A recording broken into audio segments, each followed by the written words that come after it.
Well, I think this is your last Jump Right In video, followed by your final Jump Right In quiz.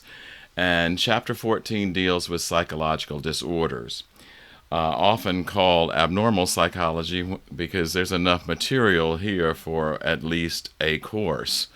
In fact, at Polk State College, you can register for a course called Abnormal Psychology. So if you're interested in going into more depth and in these particular diagnoses, then that may be the course for you. Okay, so let's jump right in here and take a look at what this topic is all about.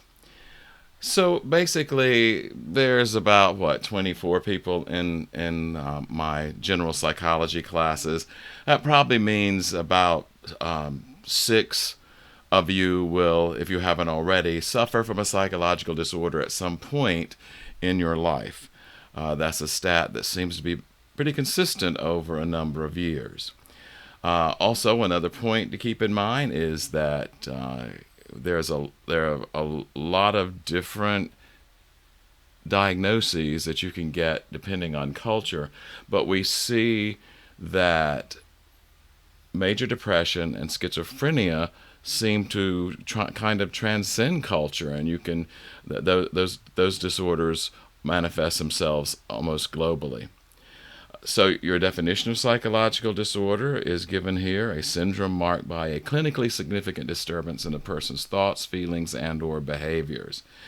And finally, when students begin to study psychological disorders, either in a survey course like we're in now, or in a more intense course like abnormal psychology, or if you go on the master's or doctoral level, you even get courses dealing only with one specific disorder at a time.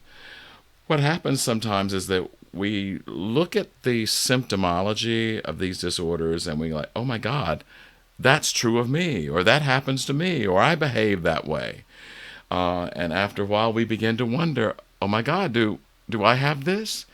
And so do keep in mind that a lot of the symptoms within various disorders can manifest themselves in day-to-day life, but there's not the intensity or the frequency behind those symptoms, right? So we call this the medical student syndrome. And we do that because if you're going into medicine, it's the same deal there. You study all these illnesses, and from a physiological standpoint, you begin to think, oh my God, I have an ache and a pain there, so I must have this particular disorder. Okay, how do we distinguish normal from abnormal when we're dealing with psychological disorders? I have alluded to 2 of them already: frequency and the intensity of it. So if there's a behavior or a thought process or a cognition that happens lots and lots of times, then okay, that might be something to look at. But this is an imperfect thing alone to use in order to label something as a disorder. Also, how much do you and your behaviors and your thought processes and your emotions differ from social norms? But that's another dangerous one alone, because of the fact that it's considered normal in France, for example, for 2 men to kiss each other on the cheek. Doing 2 men in American society, in the United States, doing that might raise an eyebrow from people in your surroundings, right? Personal distress is very important. So if there is something that causes the individual to feel distressed, then that's an important characteristic to resort to. And also, does impairment in your daily function, in other words, does a symptom get in the way of your carrying on your everyday life? So what causes abnormality? There are 3 different theories, well, actually 4, as you'll see in just a minute. The biological theory, so we can explain a lot of this in terms of brain structures, neurochemicals, genes. All right, so that's all based in biology. We know that the genetic component is there because, for example, if you have a family tree where your background, the background or your family history has a lot of anxiety disorders that have been diagnosed in the past, your risk factor is elevated as a result. It's not a given that you're going to have an anxiety disorder, but the chance is increased. Psychological theory has to do with flawed inner workings of the brain, your emotions, your thoughts, behaviors, personality traits. And then finally, the sociocultural theory has to do with sometimes, we are disordered from a psychological perspective because of social or cultural expectations. And those expectations can be so strong, so intense, that we just don't feel as though they are conducive to our well-being as a human being. I can use homosexuality as an example of that because for many centuries, I would say, I think, certainly many decades, because of a society's attitudes towards same-sex attraction, then people who found themselves gay or lesbian, then it's like, okay, I'm abnormal. And they base that not on the feelings that feel perfectly normal to them, but on the fact that there's a lot of social stigma out there. So what causes abnormality or disorders? Basically, the approach called the biopsychosocial approach is the one that we should rely on most readily, not to single one of these three out. So it's a combination of factors on all three of these levels. Okay, so we jump right in here to anxiety disorders. So the biggest thing to remember in terms of somebody who has an anxiety disorder is that somebody suffering from one of those is especially prone to remember threats in their lives. So if you have an anxiety disorder, you're probably resorting to some distressed, persistent anxiety, or there may even be some behaviors that are maladaptive to resist anxiety. If there's a social disorder, a social anxiety disorder, for example, it may be that when you're in a group, you just don't speak. You try to blend into the background. You become a wallflower because it's too stressful to put yourself out there and speak. So a list of anxiety disorders are here as well, and we're going to talk about most of them. Involving anxiety, but not really considered to be anxiety disorders, or OCD, and also post-traumatic stress disorder, or PTSD.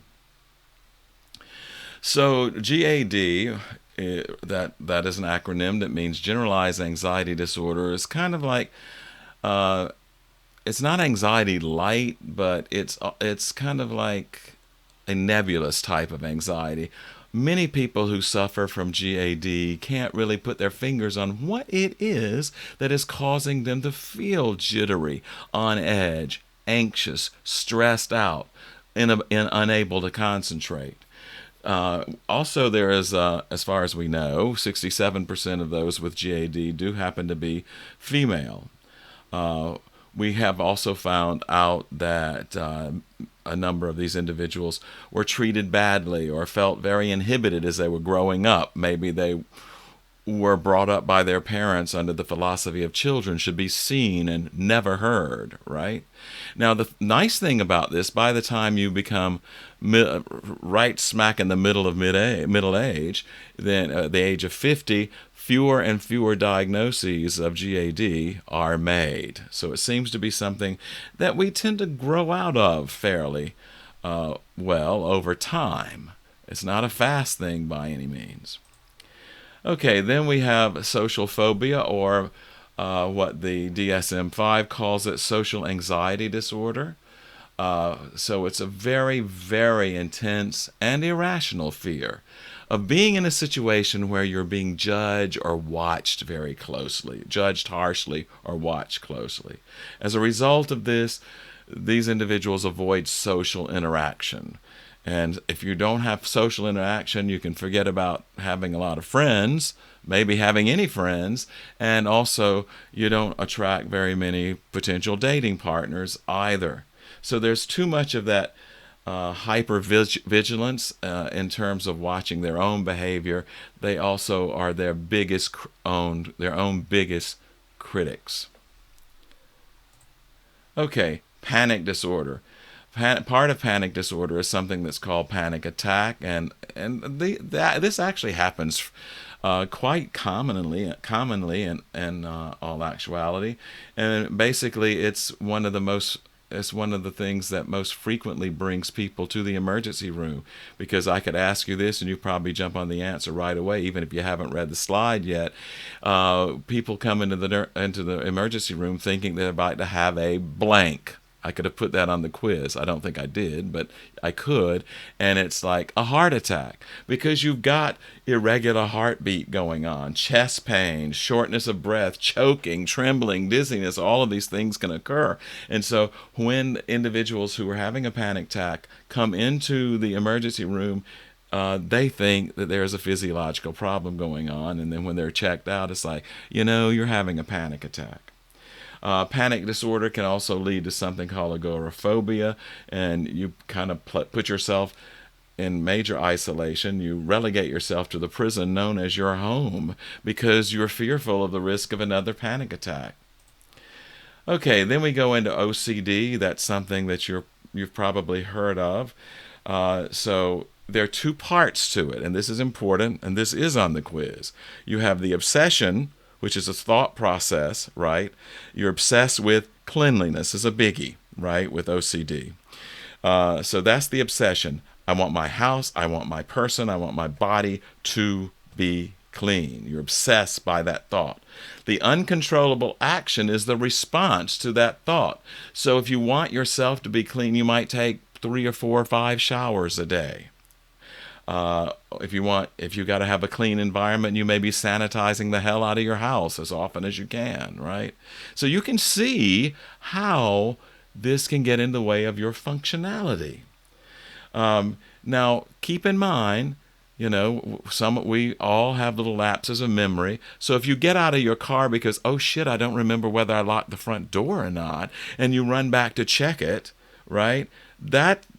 You don't really have to worry so much about being diagnosed with OCD, because we all have those moments.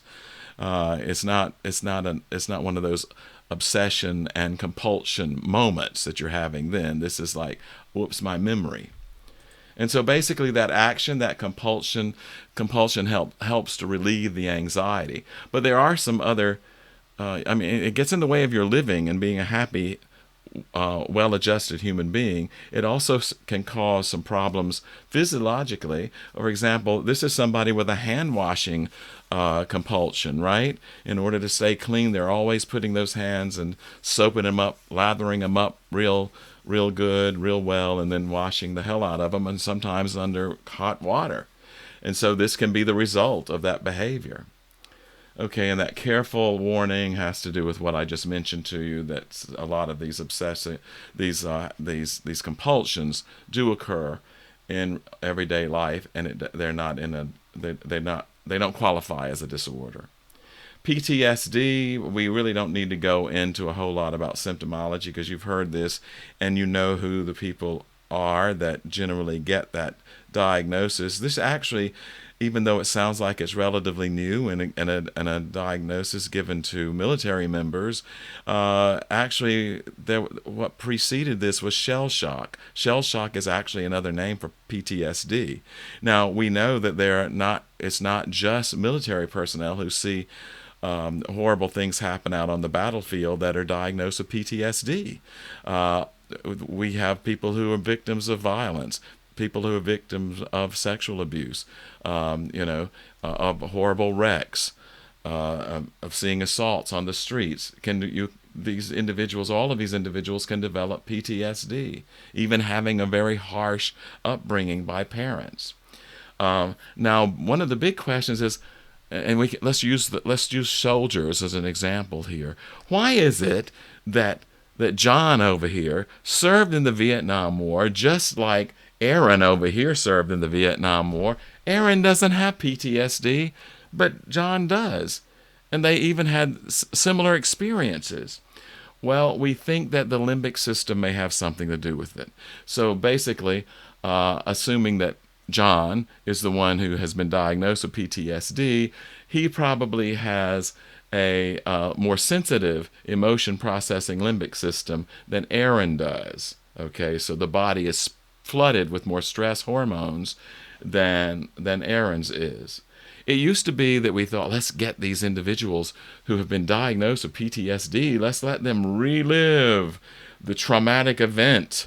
And we did something we called debriefing.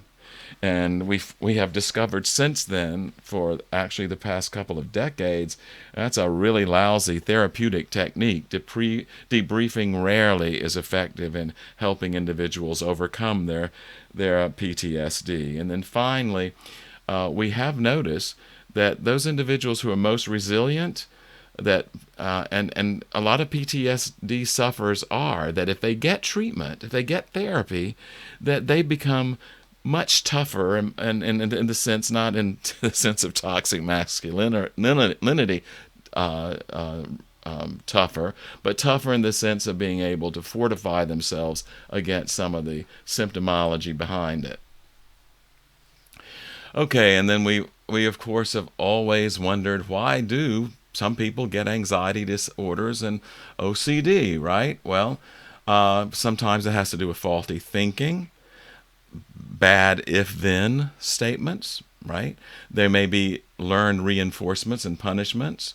Sometimes it's because of simply a high score on the neuroticism scale, on the Big Five inventory that most of you did as a burning question. Genetic factors. This is not a 50-50 thing. 20 to 40%, so it's lower than other disorders, other conditions, right? Genetic factors for anxiety disorders and OCD, and the rest of it has more to do with the environment. Overprotective parenting can cause this.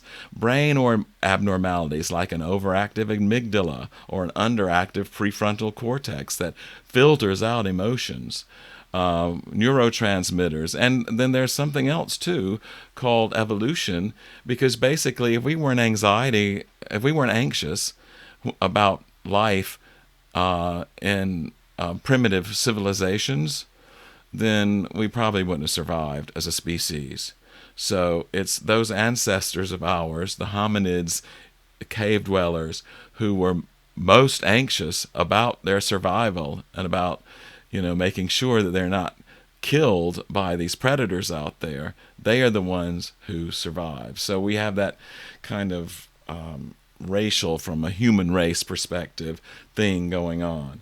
Then we move into mood disorders, and the ones we're going to be looking at here are MDD, major depressive disorder, persistent depressive disorder, BPD, bipolar disorder, and also dysthymia. So all of these mood disorders get in the way of our being happy. I put a little parenthetical thing in red here because of the fact that, as far as evolution is concerned, our purpose has never been to be happy. It was to survive and reproduce. Those are the two big things. So we haven't been equipped well, as far as our own racial history as human beings, to adapt and become happy about the way we adapt. So that's something we have to struggle with a little more consciously in order to get that psychological well-being. Depression also has an evolutionary component because of the fact that if you're depressed, it protects us from dangerous thoughts and feelings, and it slows us down and gives us time to think hard and consider our options if we've gone into that very slow mode and a low mood. Okay, and then dysthymia refers to depression light. But you can't get that diagnosis until you've had light depression for 2 years. Okay, so major depressive disorder, 21% have been diagnosed with a depressive or bipolar disorder at some point in their lives.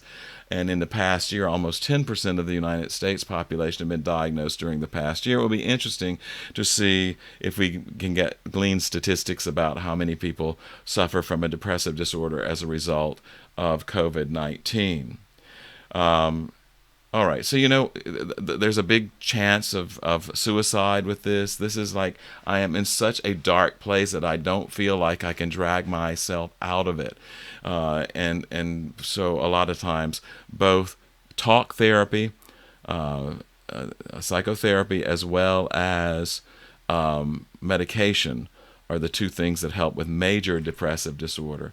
Bipolar disorder, here's something to keep in mind right away, is that an individual who has bipolar disorder, who's been diagnosed with bipolar disorder, is much more likely to commit suicide than somebody who has major depressive disorder, because the troughs go deeper. Because remember, bipolar disorder used to be called manic depression.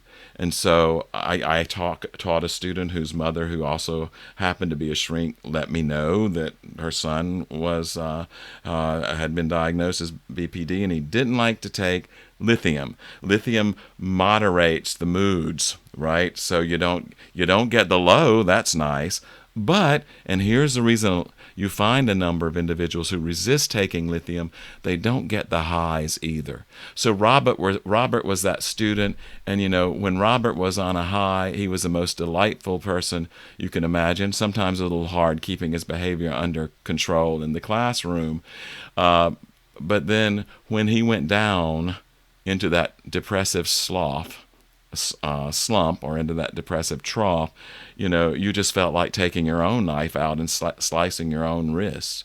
So that's when I knew more than any other time that Mom needs to be called because he's not taking his medication.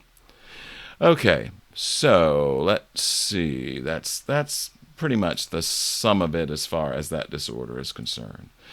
Okay, then we have something called non-suicidal self-injury, NSSI. And in the psychiatric hospital where I worked, I encountered a number of individuals who did such thing. This was back in the 80s, keep in mind. So if you were an adolescent, and I work with adolescents and young adults, if you're an adolescent and you smoked, as long as your parents wrote you a permission form, you could get smoke breaks at the psychiatric hospital. And so what we would sometimes see is these individuals would light up a cigarette.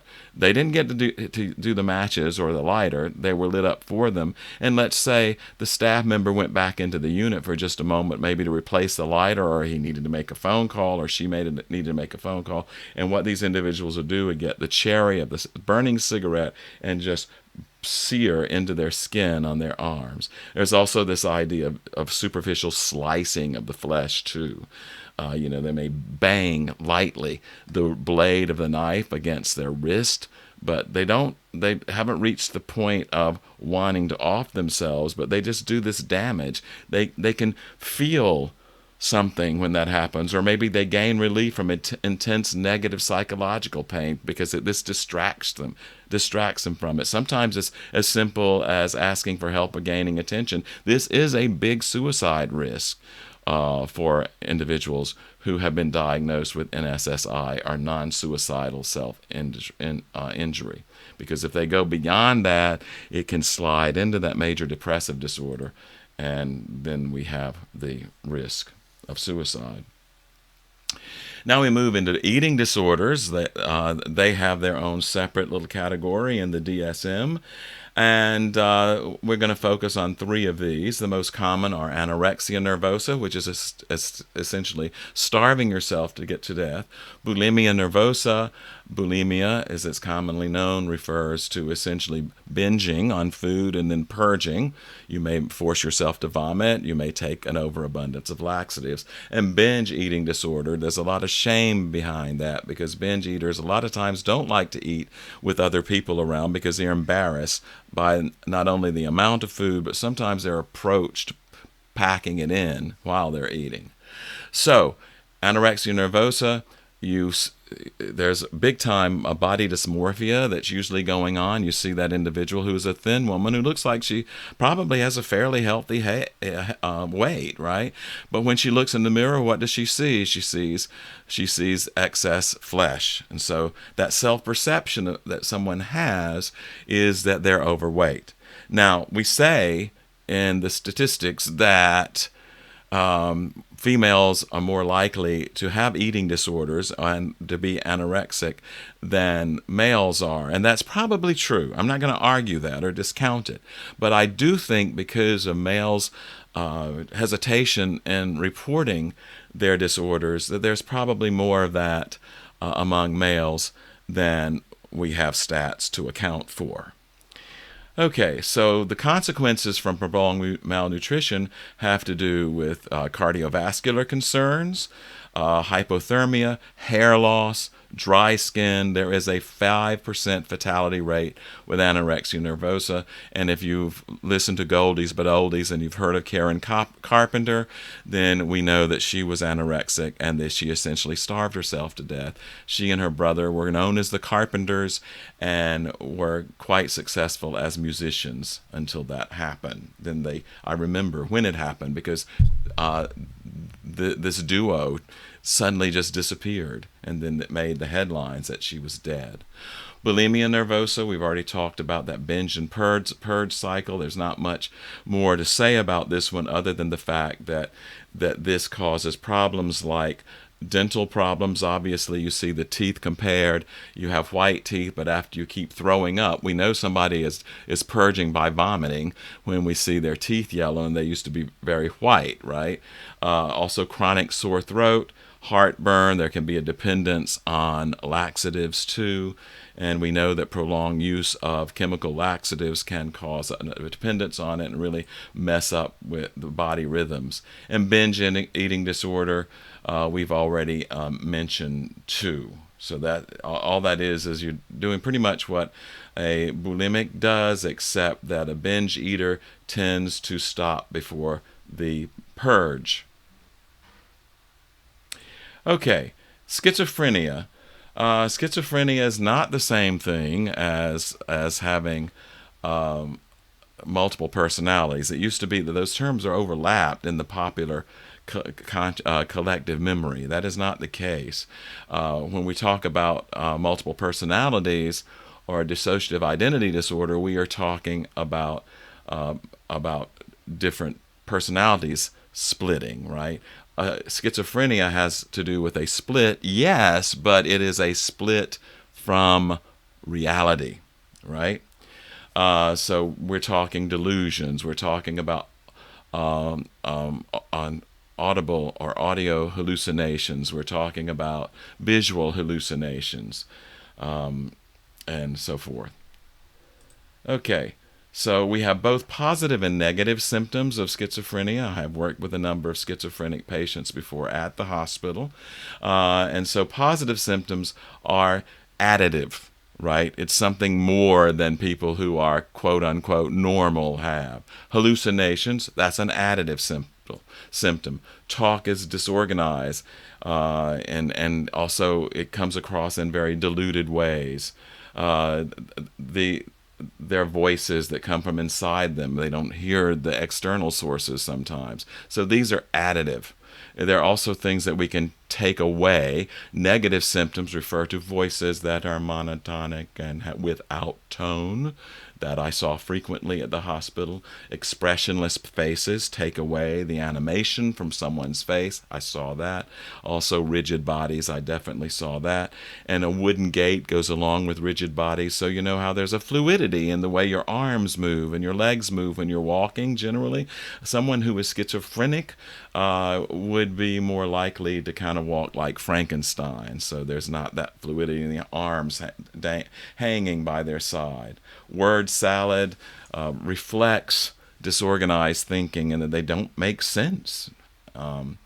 And then the thing about it, if you're out of your teenage years, there's very low risk of your developing schizophrenia. Sometimes people manifest schizophrenic symptoms if they've gone through something like trauma. There was a divorce that was at the divorcee at the hospital who was diagnosed with a environmentally related schizophrenia, but it only lasted for a very short period of time, and that was after she had dealt with a divorce that was very ugly that she had gone through. Disorders of childhood are that's probably not a good way of classifying these disorders. We probably should call them neurodevelopmental disorders, because ADHD isn't just something that occurs in childhood. There are a number of adults who have this diagnosis. So with the H refers to the hyperactivity and impulsivity. You can take that out just for ADD, which is attention deficit disorder. Sometimes this segues into some depressive and anxiety related symptoms in adults, particularly. We also see more substance abuse with adults who have been so diagnosed.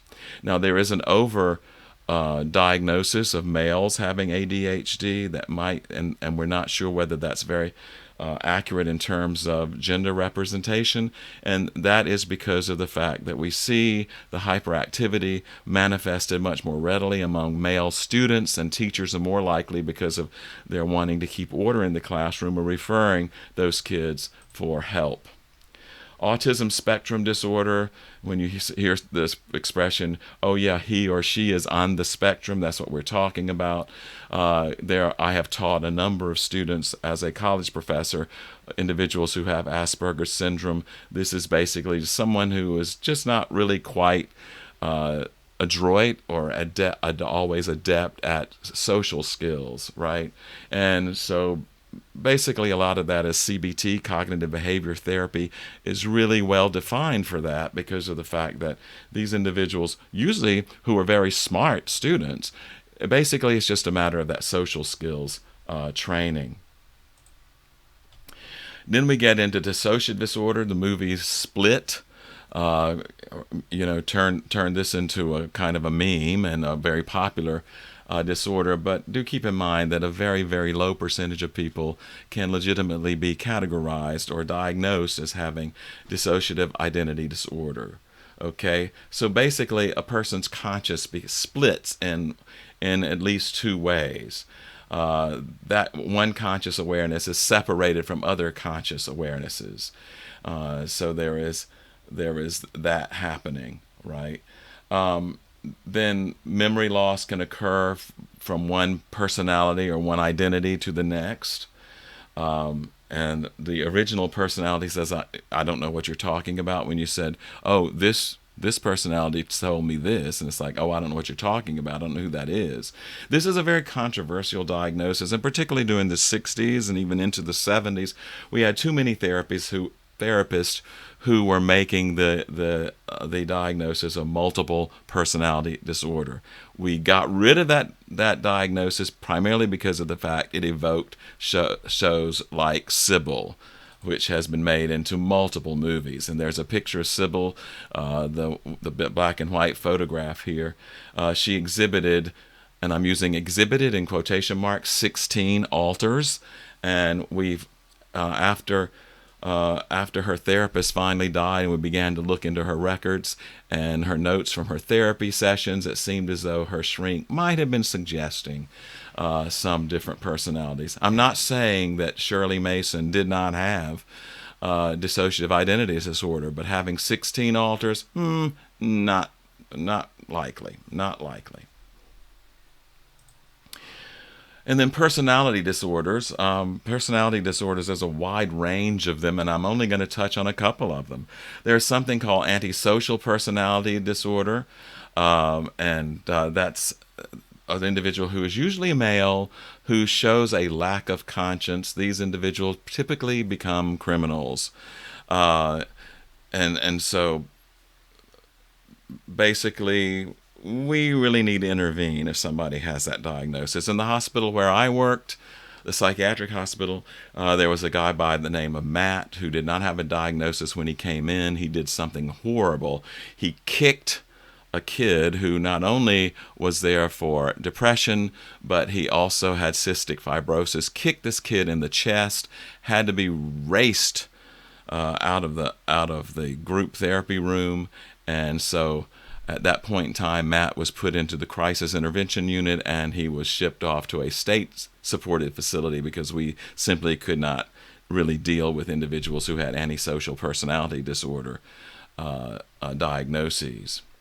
What we find about these individuals, too, is that if you do like clap or yell at these individuals, at you right? And you're not expecting this particular stimulus, you're probably going to jump. A lot of these individuals don't. They don't have the same reactions.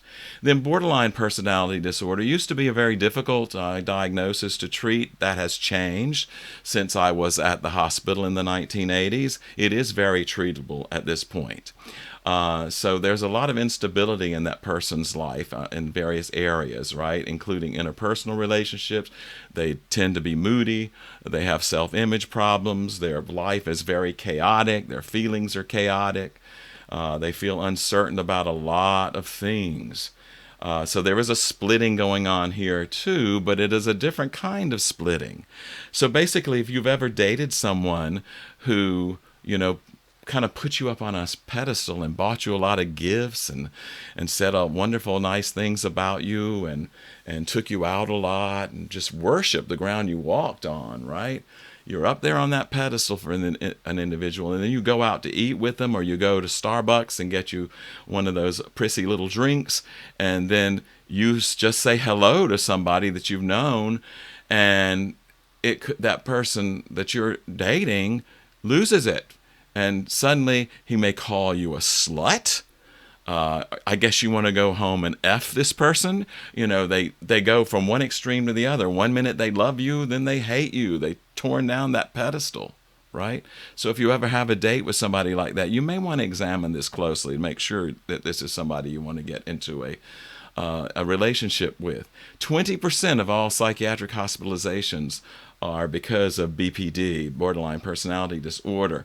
Also, we have to worry very much about suicide, because many of these individuals, 3/4 of them, 75% of these individuals, have a history of at least one attempt at trying to kill themselves. Antisocial personality disorder, we're getting to the end of it. I know I've passed 35 minutes.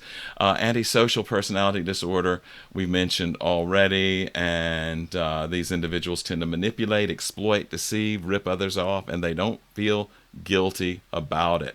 Common diagnoses for serial killers is antisocial personality disorder. We have done autopsies on these individuals who ultimately are given the death sentence, and we find one of two things oftentimes happens. We find an enlarged amygdala. Okay, so remember, the amygdala has that kind of reactive emotional association with anger and fear and so forth. That's enlarged. And a lot of times we find out from these autopsies that and scans as well, it doesn't require their being executed, also that their frontal lobe has a reduced functional area, which means they can't make more reason-based decisions about how they deal with conflicts in their lives, so they're going to be more likely to do harm to someone. And that's it. So if you have any questions about this particular chapter, there's a lot in it. Feel free to give me a yell. Otherwise, have a great week.